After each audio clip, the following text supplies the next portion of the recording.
வணக்கம். தலைப்புச் செய்திகள்.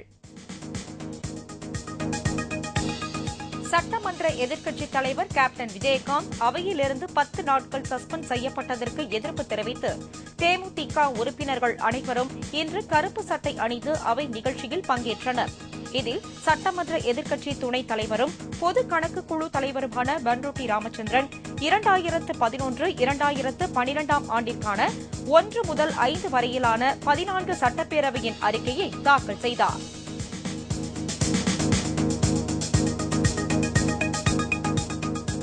தமிழக சட்டப்பேரவையில் இருந்து தேமுதிக நிறுவன தலைவரும் சட்டமன்ற எதிர்க்கட்சித் தலைவருமான கேப்டன் விஜயகாந்த் 10 நாட்கள் சஸ்பெண்ட் செய்யப்பட்ட முடிவை மறுபரிசீலனை செய்ய வேண்டும் என்று தமிழ்நாடு காங்கிரஸ் கமிட்டி தலைவர் ஞானதேசிகன் வலியுறுத்தியுள்ளார்.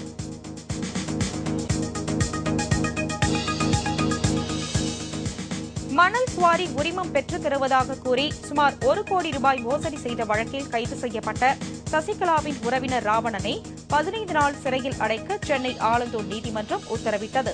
இதையடுத்து அவர் புழல் சிறையில் அடைக்கப்பட்டார். இதேபோல் வீடு இடிப்பு புகார் ஒன்றில் வழக்கு பதிவு செய்யப்பட்டு தேடப்பட்டு வந்த சசிகலாவின் சகோதரர் திவாகரனை நேற்று நள்ளிரவு போலீசார் கைது செய்து திருச்சி மத்திய சிறையில் அடைத்தனர்.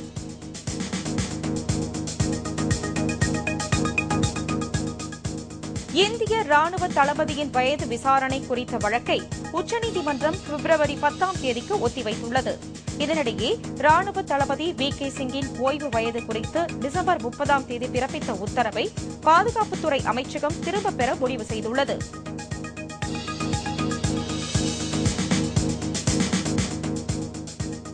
வழக்கில் நேற்று வழங்கப்பட்ட பரபரப்பான தீர்ப்பினை அடுத்து வழக்கை நேரடியாக கண்காணித்து வந்த உச்சநீதிமன்ற நீதிபதிகளில் ஒருவரான AK கங்குலி ஓய்வு பெற்றார். இதனிடையே இந்த தீர்ப்பை எதிர்த்து மத்திய அரசு சார்பில் மேல்முறையீட்டு மனு தாக்கல் செய்ய பரிசீலனை நடந்து வருவதாக தெரிகிறது.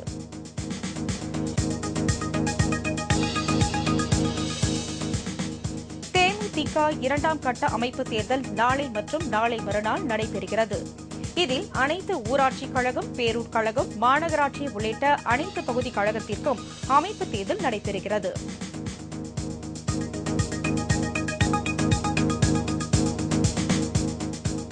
சொத்து குவிப்பு வழக்கில் தொடர்புடைய ஆவணங்களை தமிழில் வழங்க வேண்டும் என்று சசிகலா பெங்களூரு நீதிமன்றத்தில் தாக்கல் செய்திருந்த மனுவை நீதிமன்றம் இன்று தள்ளுபடி செய்தது. மேலும் 9ஆம் தேதி சிறப்பு நீதிமன்றத்தில் அவர் ஆஜராக வேண்டும் என்றும் நீதிமன்றம் உத்தரவிட்டுள்ளது.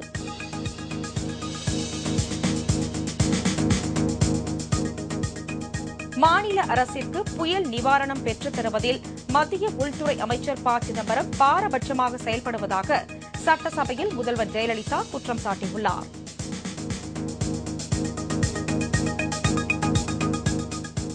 பேரறிஞர் அண்ணாவின் 43வது நினைவு தினத்தை முன்னிட்டு சென்னை கோயம்பேட்டில் உள்ள தேமுதிக தலைமை அலுவலகத்தில் கட்சியின் நிறுவன தலைவரும் சட்டமன்ற எதிர்க்கட்சித் தலைவருமான கேப்டன் விஜயகாந்த் அண்ணாவின் திருவுருவப் படத்திற்கு மலர் தூவி மரியாதை செலுத்தினார்.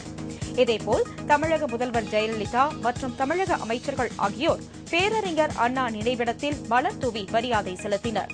திமுக சார்பில் சென்னை திருவல்லிக்கேணியில் இருந்து திமுக தலைவர் கருணாநிதி தலைமையில் அமைதி ஊர்வலம் நடைபெற்றது. இறுதியில் அண்ணா நினைவிடத்தில் திமுக தலைவர் கருணாநிதி, பொருளாளர் மு.க. ஸ்டாலின் மற்றும் கட்சி நிர்வாகிகள், தொண்டர்கள் ஆகியோர் மலர் வளையம் வைத்து அஞ்சலி செலுத்தினர்.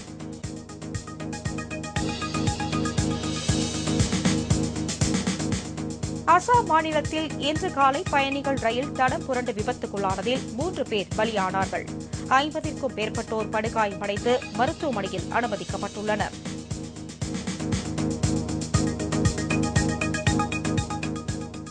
ஊரக வேலைவாய்ப்பு உறுதி திட்டத்தில் பணியாற்றுபவர்களுக்கு 15 நாட்களுக்குள் சம்பளம் கொடுக்க வேண்டும் என்று பிரதமர் மன்மோகன் சிங் தெரிவித்துள்ளார்.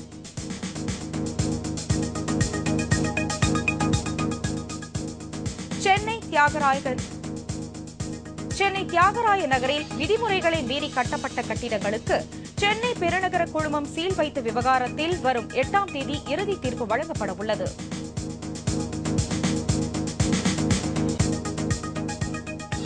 இலங்கை மற்றும் சிங்கப்பூரில் இருந்து நூதன முறையில் சென்னைக்கு கடத்தி வரப்பட்ட 1 கோடி ரூபாய் மதிப்பிலான தங்க கட்டிகளை மத்திய வருவாய் புலனாய்வு பிரிவினர் மற்றும் சுங்கத்துறை அதிகாரிகள் பறிமுதல் செய்தனர்.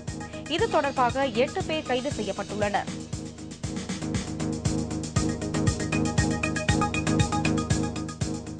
குற்றாலம் அருவிகளில் குளிப்பவர்கள் சோப், ஷாம்பு போன்றவற்றை பயன்படுத்தினால் கடும் நடவடிக்கை எடுக்கப்படும் என்று பேரூராட்சி நிர்வாகம் எச்சரிக்கை விடுத்துள்ளது.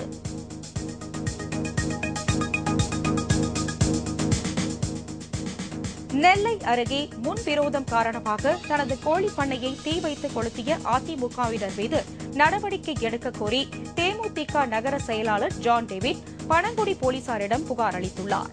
மேலும் இந்த தீ விபத்தில் 10 லட்சம் ரூபாய் மதிப்புள்ள பொருட்கள் எரிந்து சாம்பலானது.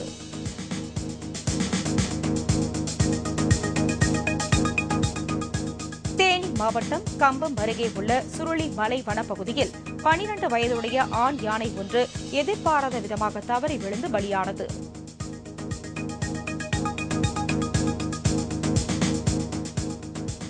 உயிரினங்கள் வாழ தகுதியுள்ள புதிய கிரகம் ஒன்றை விஞ்ஞானிகள் கண்டுபிடித்துள்ளனர்.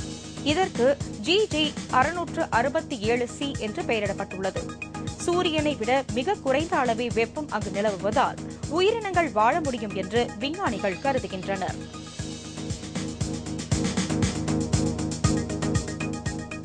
சச்சின், சந்தோஷ் சுப்பிரமணியம், உத்தமபுத்திரன், வேலாயுதம் ஆகிய படங்களில் நடித்து பிரபலமான ஜெனிலியாவின் திருமணம் இன்று மும்பையில் நடைபெற்றது. இந்நிகழ்ச்சியில் திரைப்பட நடிகர், நடிகைகள் பலரும் கலந்து கொண்டு அவருக்கு வாழ்த்து தெரிவித்தனர்.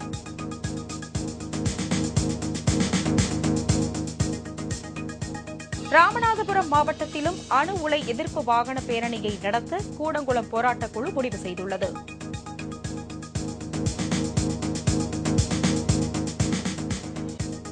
மதுரையில் காவல்துறை ஆணையர் அலுவலகத்தில் மின் கசிவு காரணமாக இன்று திடீரென்று தீ விபத்து ஏற்பட்டது. தகவல் அறிந்த தீயணைப்புத் துறையினர் சம்பவ இடத்திற்கு விரைந்து வந்து சுமார் அரை மணி நேரம் போராடி தீயை அணைத்தனர்.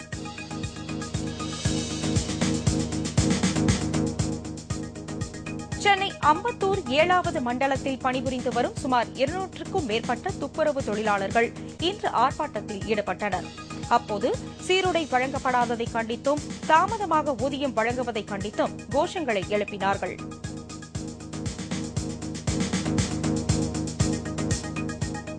விழுப்புரத்தில் மாவட்ட சுற்றுச்சூழல் மற்றும் ஓசோன் பாதுகாப்பு இயக்கம் சார்பில் மலர் கண்காட்சி தொடங்கியது. 4 நாட்கள் நடைபெறும் இந்த மலர் கண்காட்சியில் வெளி மாநிலங்களில் இருந்து கொண்டுவரப்பட்ட பல்வேறு வகையான மலர்கள் வைக்கப்பட்டுள்ளன.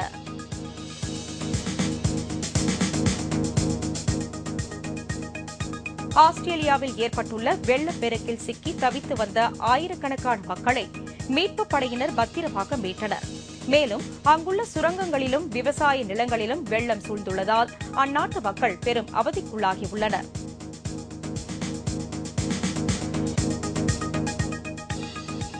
எகிப்து நாட்டில் சூயஸ் பகுதியில் உள்ள காவல் நிலையத்தை தகர்க்கச் சென்ற கிளர்ச்சியாளர்கள் மீது போலீசார் துப்பாக்கிச்சூடு நடத்தியதில் 2 பேர் பலியானார்கள்.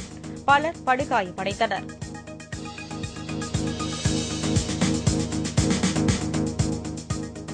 ஆஸ்திரேலியாவிற்கு எதிரான போட்டியில் இந்திய அணி தனது முதல் வெற்றியை பதிவு செய்துள்ளது. மெல்பர்னில் இன்று நடைபெற்ற 2வது டுவெண்டி கிரிக்கெட் போட்டியில் முதலில் பேட்டிங் செய்த ஆஸ்திரேலிய அணி அனைத்து விக்கெட்டுகளையும் இழந்து 131 ரன்களை எடுத்தது. இதையடுத்து களமிறங்கிய இந்திய அணி 19.3 ஓவர்களில் 2 விக்கெட் இழப்பிற்கு 135 ரன்களை எடுத்து வெற்றி பெற்றது. இத்துடன் தலைப்புச் செய்திகள் நிறைவடைகின்றன. விரிவான செய்திகள் இரவு 8 மணிக்கு. வணக்கம்.